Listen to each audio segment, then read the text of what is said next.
할렐루야. 평안한 연휴 되시기를 축복합니다.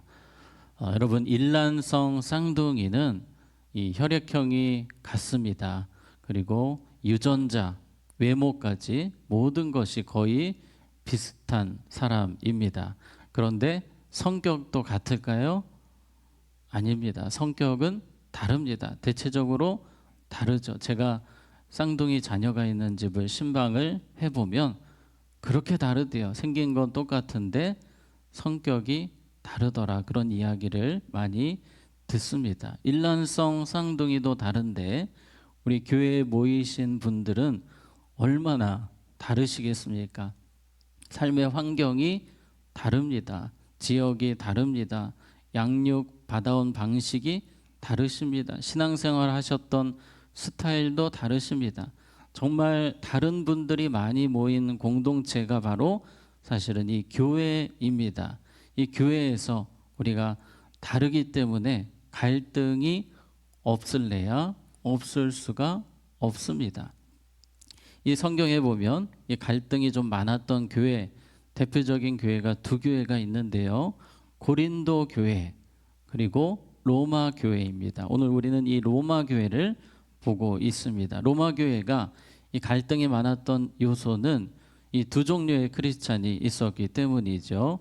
유대인 크리스천, 이들은 율법주의가 아주 삶이 된 그런 크리스천들이기 때문에 율법 이 복음으로 새롭게 되었음에도 자꾸 율법주의에 마음이 가는 겁니다. 또 반대로 이방인 크리스천들은 율법에 대해서 전혀 알지 못합니다.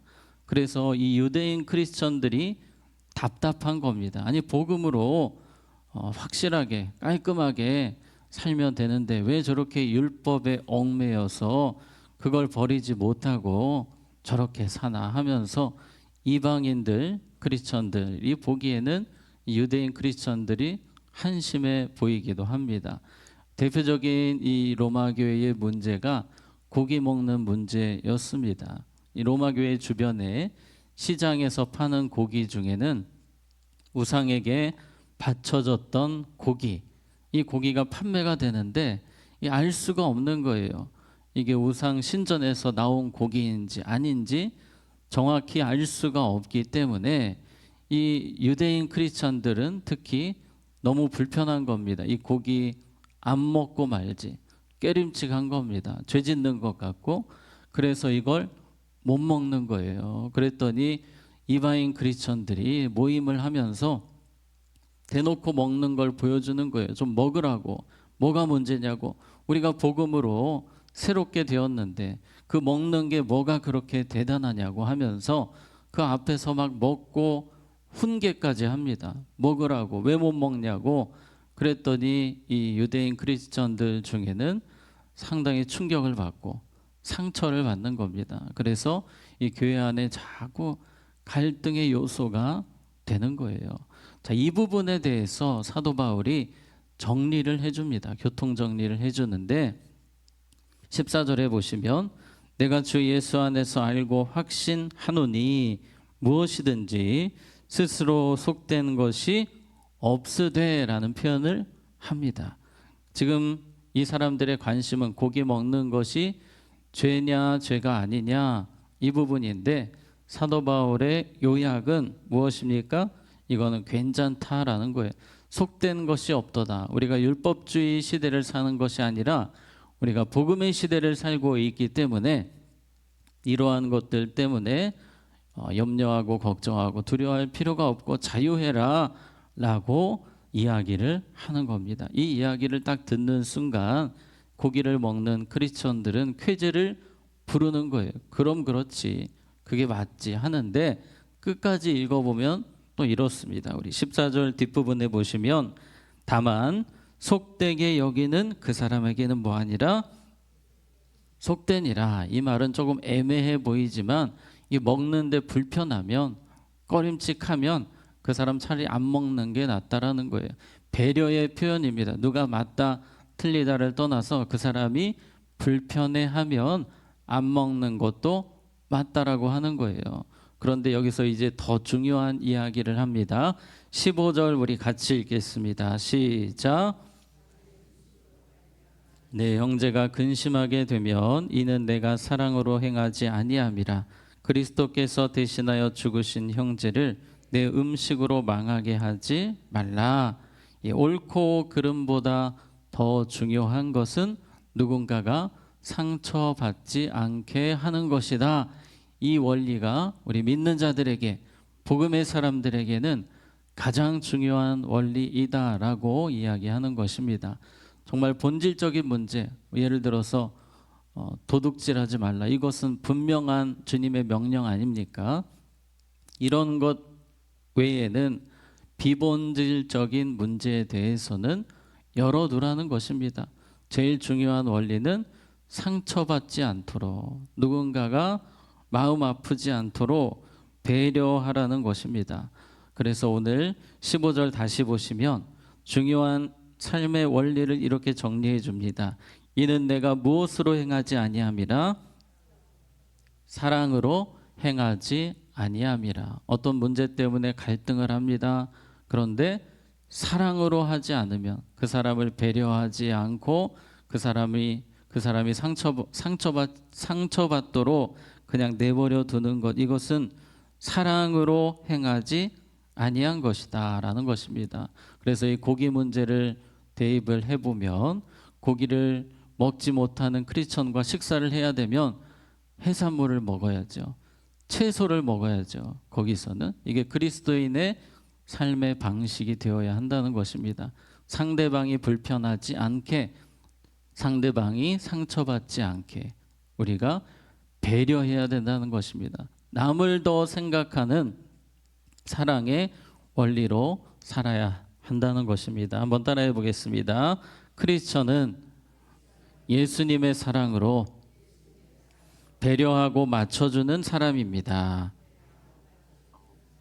네, 이것이 우리에게 주신 중요한 삶의 원리입니다. 내 것을 고수하고 내 것을 따라오라, 이것이 아니고 상대방에게 맞춰주는 사람들, 배려하는 사람들, 사랑의 원리로 살아가는 사람들이 바로 크리스천이라는 것입니다. 우리는 더 생각이 이타적으로 가야 됩니다.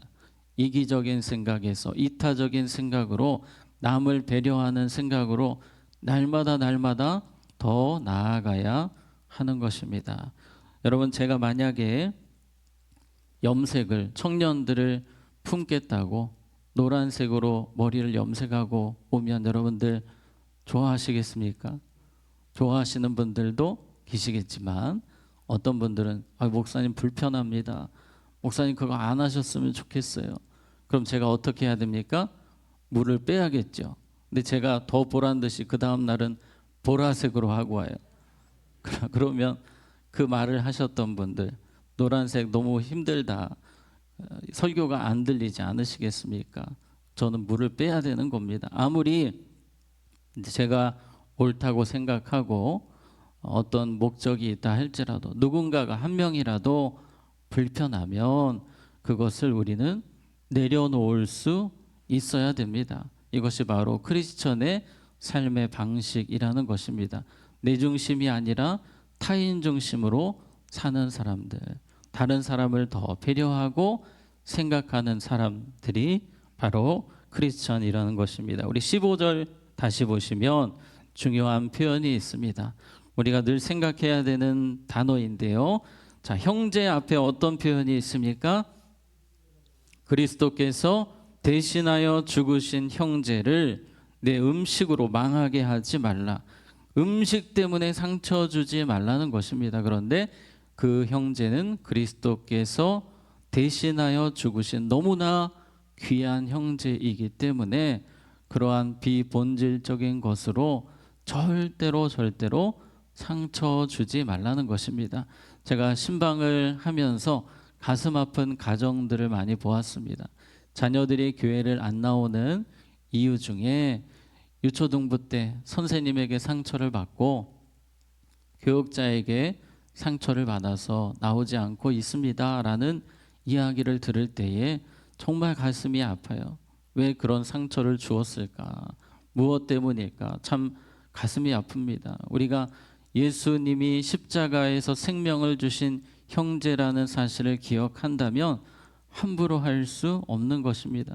주님께서 생명 주신 형제, 우리가 옆에 있는 사람들을 바라볼 때에, 우리 또 이웃들을, 우리 교회의 성도들을 바라볼 때에, 우리 가족들을 바라볼 때에 항상 예수님이 죽기까지 사랑한 형제라는 사실을 기억하며 더 배려하고 사랑해야 될 줄로 믿습니다. 우리의 말이 상처가 되지 않도록 조심해야 하는 것입니다. 13절 말씀 보시면, 그런즉 우리가 다시는 서로 비판하지 말고, 옆에 있는 사람에게 비판해서 상처 주지 말고 도리어 부딪힐 것이나 거칠 것을 형제 앞에 두지 아니하도록, 아예 그런 걸 없애라는 거예요. 고기 문제가 되지 않도록 아예 고기를 먹지 말든지 그러한 조치를 취하라는 것입니다. 적극적으로 조치를 상대방에 맞게 취하라는 거예요. 19절 말씀 같이 읽겠습니다. 시작. 서로 덕을 세우는 일을 힘쓰나니. 아멘. 우리가 힘써야 되는 것은 화평의 일입니다. 한 명이라도 상처받지 않도록 힘써야 됩니다. 화평의 일, 서로 덕을 세우는 일을 서로가 세워가도록 우리가 힘써야 하는 것입니다. 자, 그래서 우리가 아무리 내가 옳다고 생각하는 것이 있다 할지라도 화평을 위해서는 접어야 될 필요가 있습니다. 내 생각이 아무리 옳아도 우리는 뭐가 더 중요합니까?